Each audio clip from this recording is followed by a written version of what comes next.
ल guys finally जापानबाट Nepal झरियो तर अर्को के कुरा छ भनेपछि म घरमा केही कुरा पनि नभनेर केही इन्फर्म नगरेर डाइरेक्टली आएको छु होइन। अब मेरो बुढीलाई थाहा पनि छैन म आउनु लागेको छु भनेर।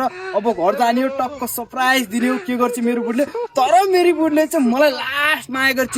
6 वर्षदेखि वेटिङ गरेर राखी छ। अब जाउँ हेरौँ है मेरो घर चाहिँ उतै हो ट्याक्क पारेर अब सरप्राइज हेरौँ मेरो बुढीको रियाक्सन कस्तो हुनेछ हेरौँ है त ल।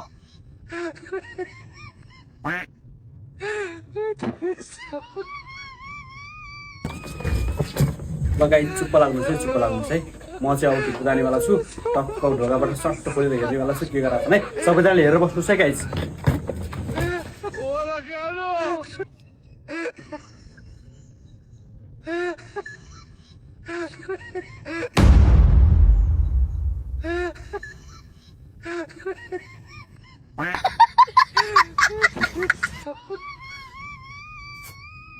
बुढी बुढी राज आइपुगिस् कस्तो छ साथी तलाई भालक बनाएर आछस् पोस्ट नगरिस् है।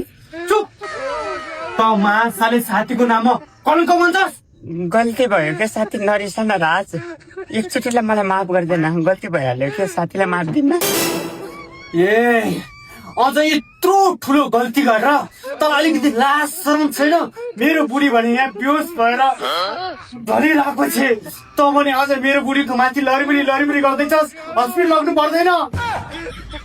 राज म तेरो असली साथी हो मलाई माफ गरिदे मैले कस्तो पाप गर्छु म अहिले भाउजूलाई हस्पिटल लगेर त यो चाहिँ भलकमा हाल है छिटो ल म उठाउन लाग्छु भलक चिरुटा भाउजू यारी म त तिमीलाई सरप्राइज दिन आएको तिमी किन यस्तो गर्यो।